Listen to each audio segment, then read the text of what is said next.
Nginibingelele nonke kuzo zonke indawo la lenkulumo nala ukhehla lokukhanya indlondlo enkulu ephakamisiwe iyafika emhlabeni kwanyakaza izizwe kwanyakaza umndeni bashayisana ngamakhanda kanti abazange ukuthi kukhona ofikayo oselethiwe lethi isipho nebusiso nenqubekelo enhle ephethe ukukhanya nokukhanyisela abantu.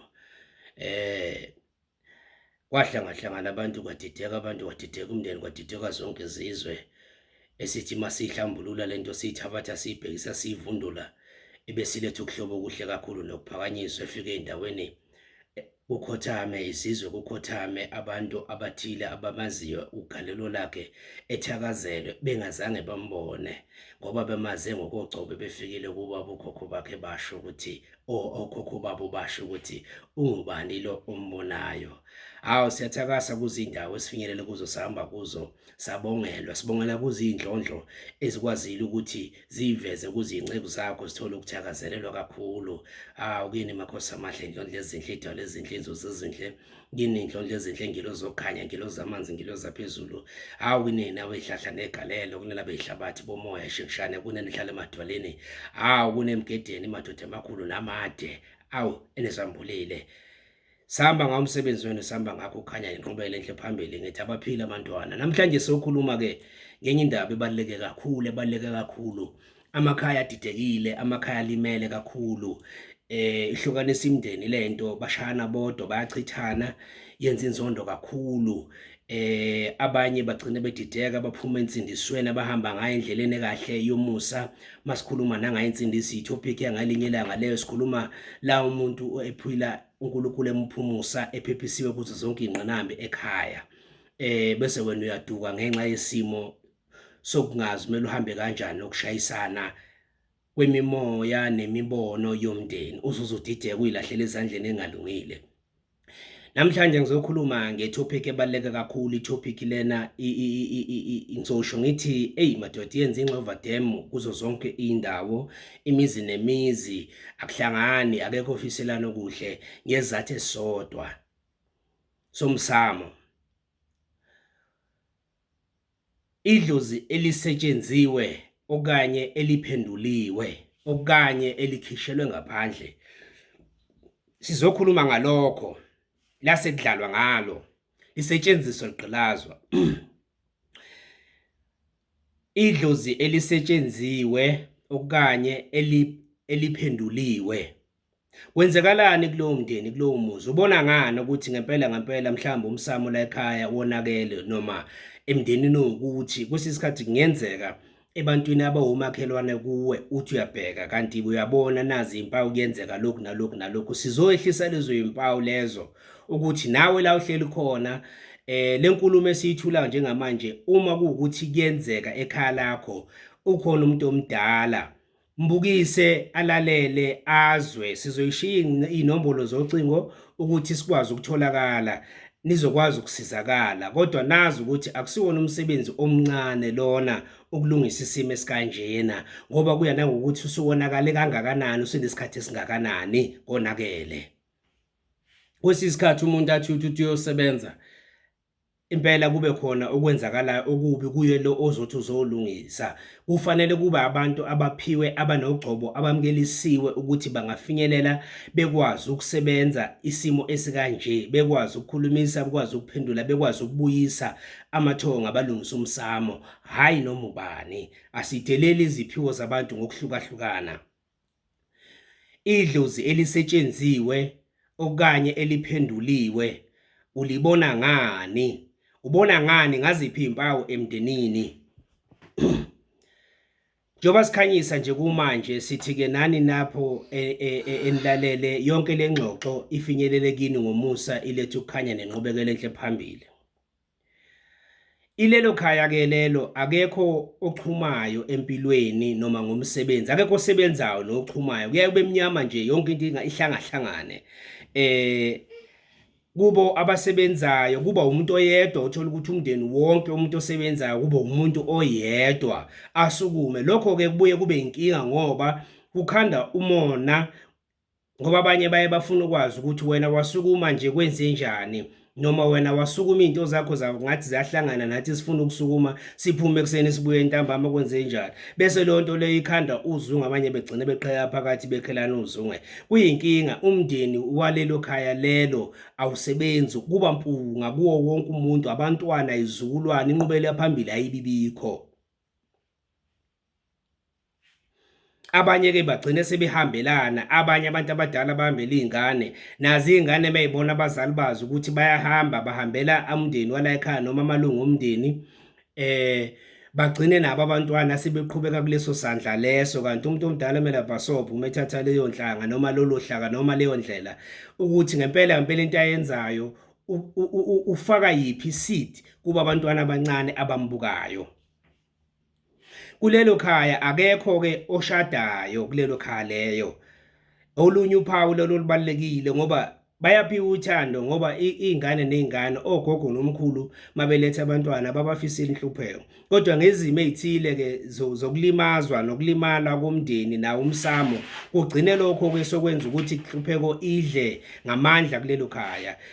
Baphinde-ke babusiseke baphiwe-ke nabantwana abahle abazohloba abazothandeka ngoba belwazi usizi nobunzima ukuthi mabethola umuntu okhombisa ubumnene enhlizweni yakhe abanikeza ukunakekela nothando nokubacabangela nabo bakhombisa ukuyimisela ngoba befuna ukuphuma kulezi inkinga ababhekane nazo kodwa inkinga ebakhona ukuthi akekho oba nokushada kulelo khaya lelo.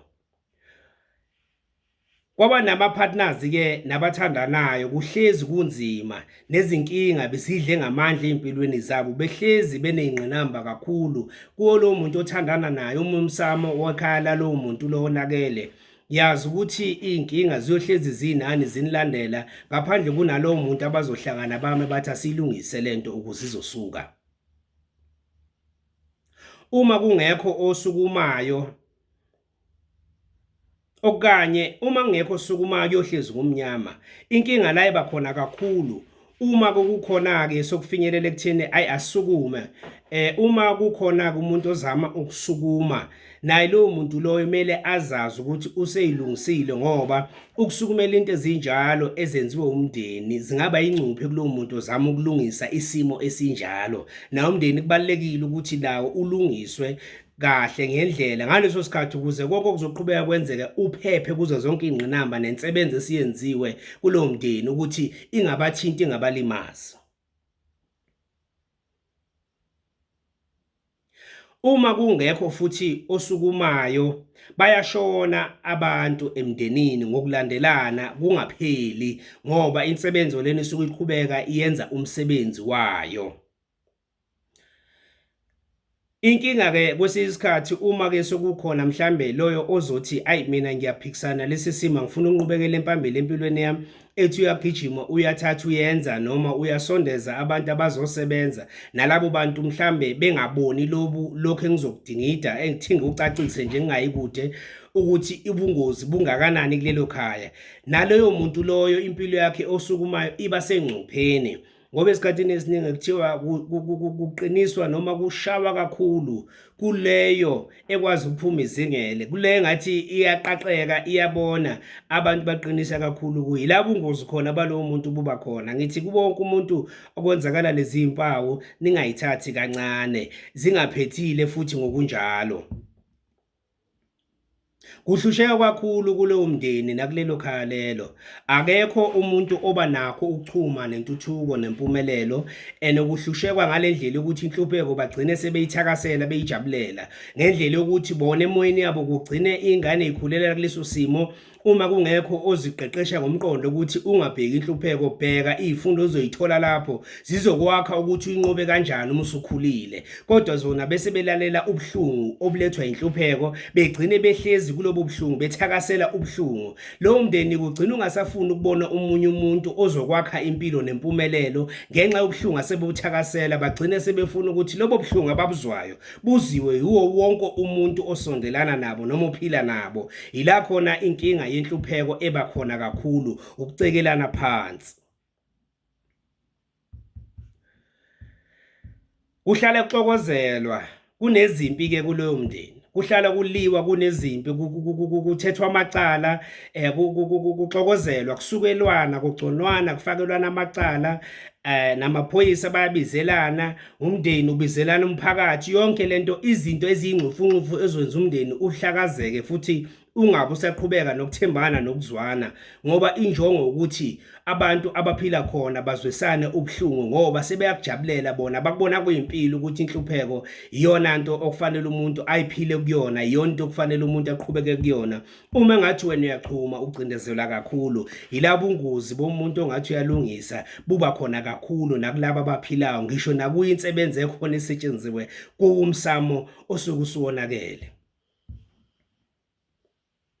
Akubi nokuthula kulelo khaya lelo kuthi sathi kuthokoziwe nje basathi basajabulile basathi basaba nokuzwana siphuthuphuthu noma kuleso sikhathi leso sincane kusaba nokujabula kuba khona lowo moya ochumayo kumuntu ungazi uqhamukaphi bese lowo muntu esuka inxushunxushu kusuka ukushayisana kusuka ingoverdam manje abantu baxabane manje uphela umcimbi konakale konke izona izimpawu ezibalekile ngoba leyo nto insebenzi suka ikhomba ukuthi akufanelanga kube nenjabulo make kwaba nenjabulo kulelo khaya kwenzeka isimo esizomosha injabulo ingakho insebenzo iyaye iyenze umsebenzi wayo nxa kuzoba nentuthuko nempumelelo nenjabulo ukumosha umsebenzi wayo ingakho idlozi liphendule noma lithwetshuliwe noma lisetshenziwe noma liphenduliwe lokho kwenzela ukuthi okuhle akuhlezi kumosheka kulelo khaya.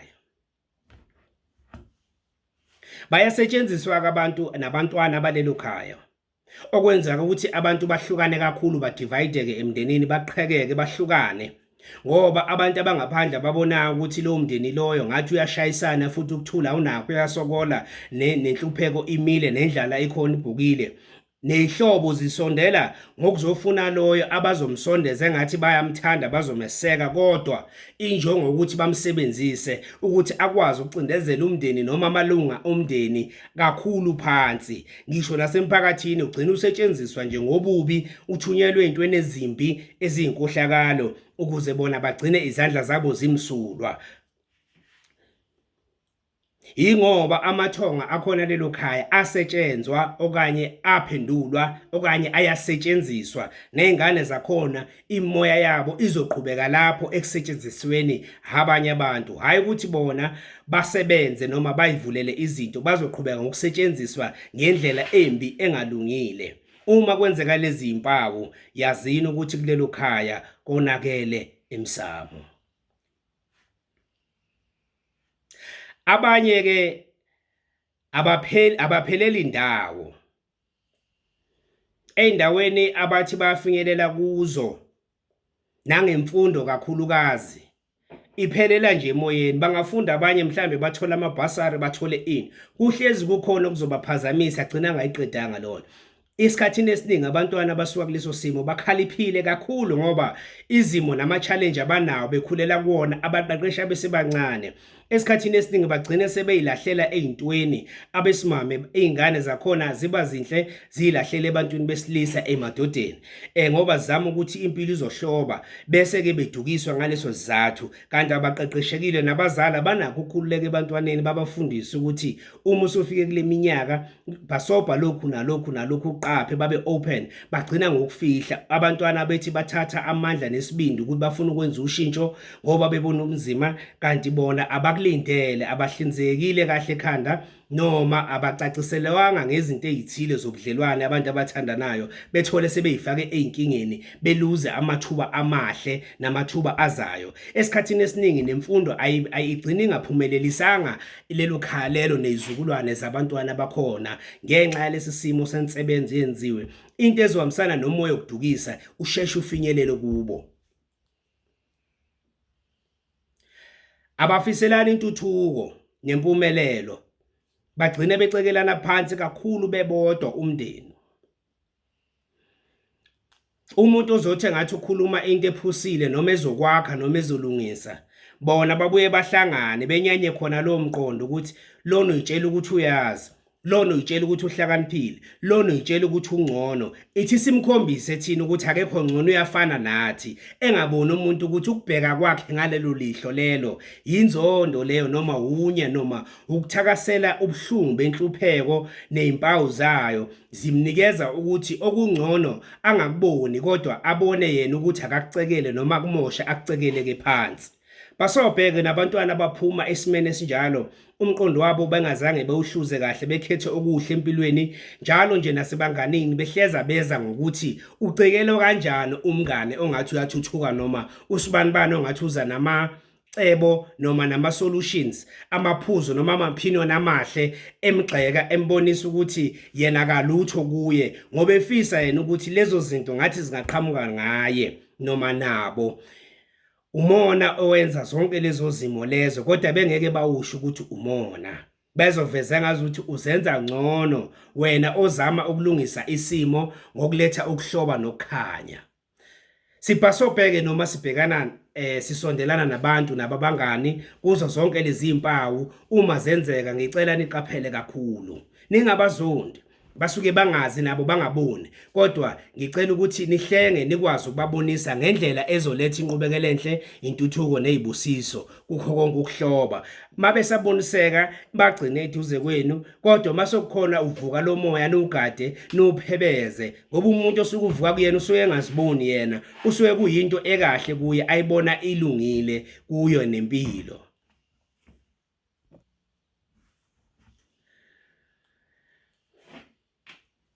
Umndeni nezingane zalelo khaya zihlangana ngokuhlebana nokuholelana eweni njalo nasebumnyameni.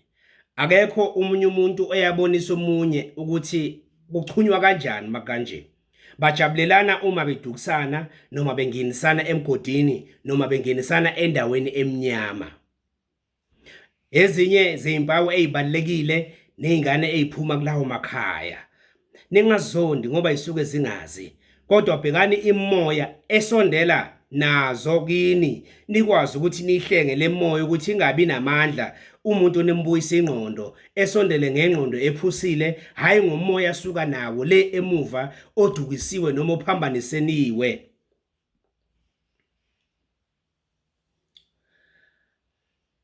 Abaningi-ke abazama ukuthi beqhube uthando lwabo bebambisane ngama-partners noma asebephiwe omathandana babo nabo, uma bephoqa ukuthi bashade njengoba umshado kuyinto ephikiswayo ngoba isibusiso, uma bethi bayaphoqa laba abathandana nalaba abaphuma emakhaya asetshenziwe noma umsamo wabo ophenduliwe, nedlozi eliphenduliwe, nomsamo ophambanisiwe, esikhathini esiningi bayaye bashone. Kushona ama-partner abo, hayi ingane zalewo msamo. Kushona laba abasondelana nalezo ingane zalabo ngoba bethi basiza isimo ukuthi silunge, kanti nabo bebengayilungisanga, nazo ingane zakhona zilungisanga, bese lokho kwenza ukuthi imsebenzo eyenziwa kulowo msamo ibe namandla kuloyo oletha isixazululo. Kubalulekile ukuthi mawunaso isipho uvikele nonakho, ningahlali ungayisebenzisi izinto noma uyilungisa uwedwa, kodwa bonisana nophila naye ngaphandle ukuthi nithathe isinqumo sokuthi nifune inqubekela enhle phambili. Ey'meni ezinjalo sikhona, siyasiza.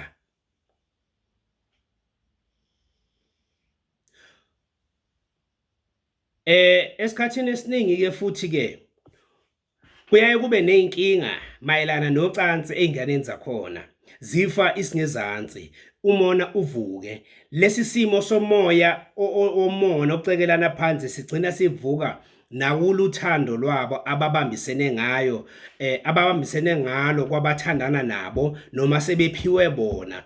Ngicela ukuthi kulabo bantu labo abakwazi ukukhanyiseleka imilayezo ifike kubo, iqapheleni kakhulu imilayezo elethwayo, ngoba kusisikhathi nithatha inqumo. Uma seniyithathile ninobabili ngokubonisana noma kulabo abathandanayo ngeqiniso, kulaba abaphiwe abantu abazothandana nabo, bese nina ningalaleli imilayezo elethwa abantu abadala bezonikhanyisela ukuthi hambani kanjani, ngoba lokho kubalekile kugcine kwenzeka lezi inkinga zokuthi abantu enithandana noma eniphiwe bona bagcine nimuncwa bona empilweni ngesizathu sokuthi anilaleli ukuqaphelisiswa isimo, nina nibe nenkani bese niyongena kule mgodi okuthiwa ngini kuyo noma ningahambi ngalendlela, hambani ngalene nanibone ngathi kukhulunywa umbhedo. Kanti abantu abaniphe bona noma abantu abadala abangisondezela ubuhle bazama ukunisingatha ukuthi lobo buhle bungumoshakale ngoba bayabazi ubungozi balokho. Sikhuluma ngeingilosi ezinibhekile kulawo makhaya esabona ukuthi abantwana bethu siyababona, siyabasondezela ubuhle babona kodwa abazi. Manje ngicela kakhulu ukuthi imlayezo niyazi ukuthi ichaza ukuthini. Uma ningazi sikhona nabakwazi ukuchaza izinto eziyizo bakwazi ukuthi banichazele ngendlela. Uma futhi ufinyelela kulowo muntu bese ubuya into ongayixoxelanga umuntu othile nasemndenini, kusuke kuhuye umuntu okufanele udaba lolo udlulise kuye, mhlawumbe uzokubonisa. Kodwa kwezinye izinto ezithile ejulile sikhona, sizonibonisa, sizonikhanyisela njengoba sikhanyisa nokulo lehlelo. Sithi khanyisa khehla, kukhanyele izizwe zibe nendlela nenqubekela enhle phambili, baphile abantwana bakaSomandla nabantwana bamathonga, ingilosi zokubuhle nokukhanya nempumelelo. Bakhala ogogo bebona izingane zabo icwila, befise abantwana babo impumelelo, bakhala omkhulu bethi naba bazukulu bami bephela basizeni, kodwa mabelethe imilayezo kini nina ningayizwa, yila khona ngena khona emaweni ngingene bomnyameni abathi baniqaphelisa kubo ngoba bengafisi ukuthi ningene leyo mgodi nalobo bomnyama naloko kudukiswa naloko kukhala nalolo sizi naleyo nhlupheko nalo konke lobo buhlungu bayabuzwa manikhala ngoba ngabantwana babo. Lalelani.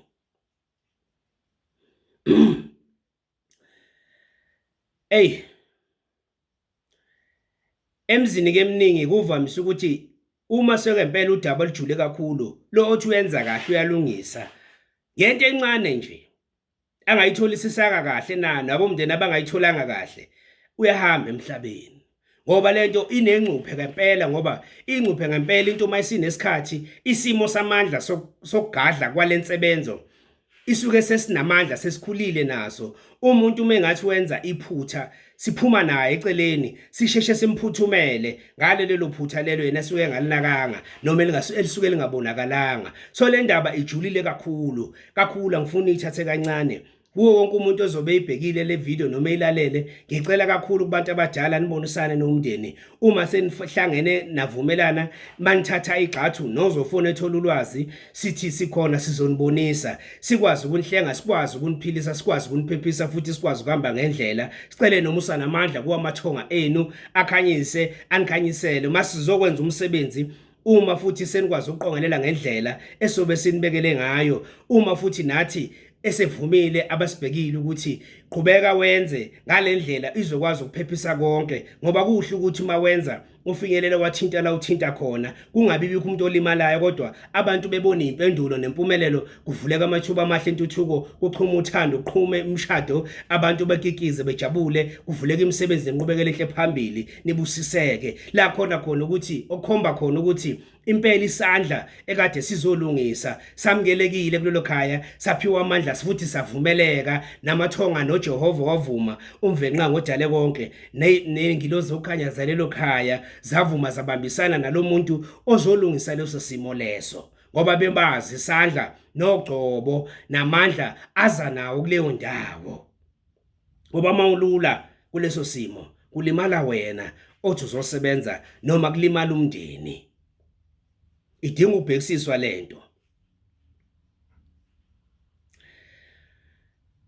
Kwamanye ke amakhaya uze kuphela umndeni, uphela umuzi, abantu beloku beshona belandelana ngoba kusetshenziwe ukuthi kungabi bikho ochumayo awuphele lo muzi. Ingakho kusuke kuphendula umsamo ukuthi kube mnyama kuphele lo muzi, kuphela ikhaya. Lo suke libhekile lo khaya efuna ukuthi mhlambe lithathe noma elinikeze izingane zakhe, ngisho noma abalihlobene noma ngabe zinezihlobo, kuyenziwa lokho. Qaphelani kakhulu bantwana bamathonga, abantwana bengilozi zokukhanya, bantu abadala kini bogogo nani bomkhulu komama nani bobaba komalume nani ubaba omncane nobhuti niqaphele kakhulu lesi simo. Izingane zalelo khaya noma zalawo makhaya zithanda impilo engayindawo noma engathi shu. Mawubeka inhlelo zekusasa about 5 years plan to come, baye bahluleke esikhathini esiningi ngoba leyo 5 years plan noma le 5 years to come kuba into enzima mabebheka emuva la besuka khona ukuthi mningabi lo mnyaka.